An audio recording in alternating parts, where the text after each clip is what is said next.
नमस्कार, 99 न्यूज़ में आपका स्वागत है। मैं हूं आपके साथ शंकर कुमार।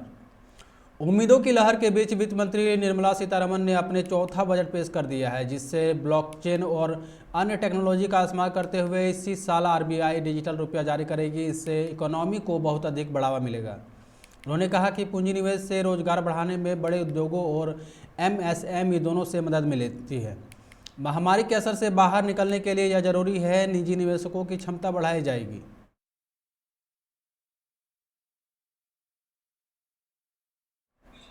केंद्रीय वित्त मंत्री निर्मला सीतारमण ने आम बजट पेश कर दिया है। इस साल आम बजट 2022 में रेलवे के लिए भी बजट जारी किया गया है।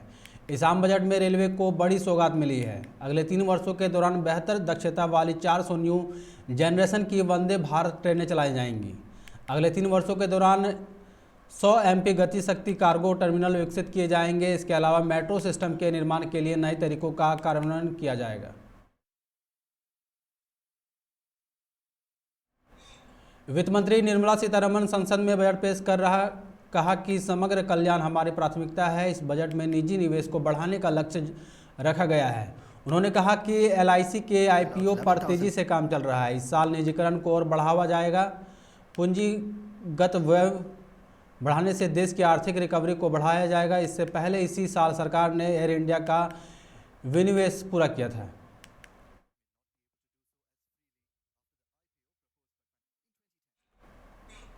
देश में कोरोना के 1.67 लाख मामले सामने आए हैं। इस दौरान 2.54 लाख लोग ठीक भी हुए हैं, जबकि 1192 लोगों की मौत भी हुई। इससे एक दिन पहले 2,09,918 लोग संक्रमित मिले हैं। पिछले कुछ दिन के मुकाबले 44,158 कम संक्रमित मिले हैं, यानी नए केस में 25.65% की कमी देखी गई है।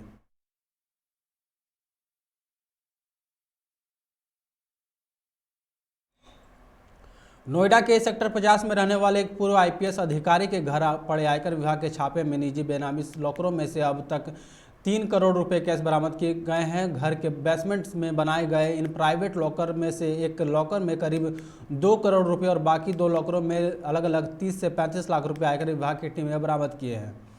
यह तीनों लॉकर तोड़े गए और 2 संदिग्ध लॉकर जल्द ही तोड़े जा सकते हैं।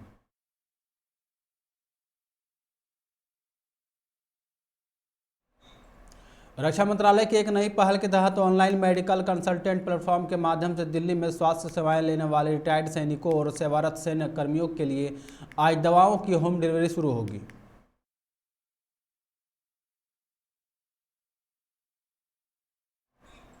अब्राहम समझौते के बाद से इजराइल और संयुक्त अरब अमीरात के बीच संबंध बेहतर होते जा रहे हैं। इजराइल के राष्ट्रपति यूएई के दौरे पर हैं। यह पहली बार है जब कोई भी इजरायली राष्ट्रपति यूएई पहुंचे हैं। दौरे के दूसरे दिन उन्होंने शेख आजाद ग्रैंड मस्जिद का दौरा किया। इस यात्रा पर उनके साथ कई इजरायली डिप्लोमेट्स के साथ ही कई यूएई के नेता भी पहुंचे।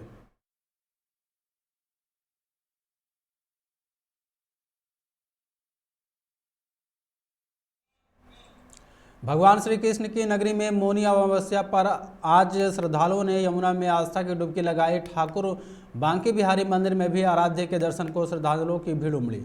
मंदिर परिसर में अच्छी खासी भीड़ लग रही है। धार्मिक महत्व की मौन अमावस्या पर पवित्र नदियों में स्नान दान पुण्य करने से कष्ट दूर होते हैं।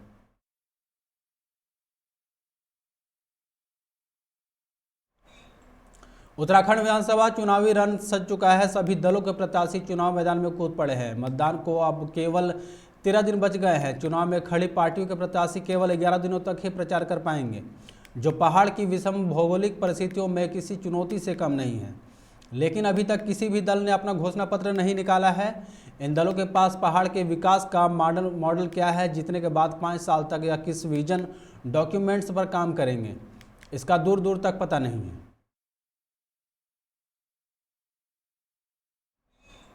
उत्तराखंड चुनाव को लेकर कुमाऊं में राजनीतिक दलों के दिग्गजों की प्रतिष्ठा दांव पर लगी हुई है। यहां पर भाजपा से सीएम समेत 4 कैबिनेट मंत्री चुनाव रण में उतरे हैं।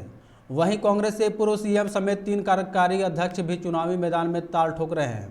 मिशन 2022 फतह के लिए मिशन मोड पर प्रचार शुरू हो चुका है। चुनाव के अब तक 13 दिन शेष रह चुके हैं। ऐसे में इन दिग्गजों को खुद की सीट के साथ ही दूसरी सीटों पर भी प्रचार करना है। कम समय में यह किसी चुनौती से कम नहीं होगा।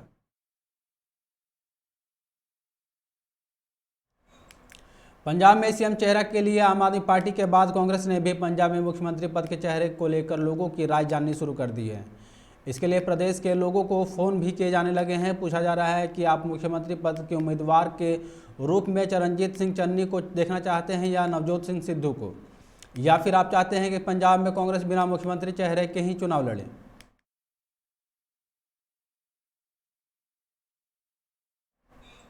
उत्तर प्रदेश में 18वीं विधानसभा के गठन के लिए 14 फरवरी को दूसरे चरण का मतदान होगा। दूसरे चरण की 55 सीटों के लिए सभी प्रमुख दलों के प्रत्याशियों ने अपना नामांकन भी भर दिया है और इनकी सूची भी फाइनल हो गई है। चुनाव के मैदान में कई मंत्री और नामचीन चेहरे भी हैं। 10 मार्च को परिणाम भी हो जाएगा। आइए जानते हैं कि इस चरण में प्रमुख दलों के कौन कौन प्रत्याशी चुनाव मैदान में हैं।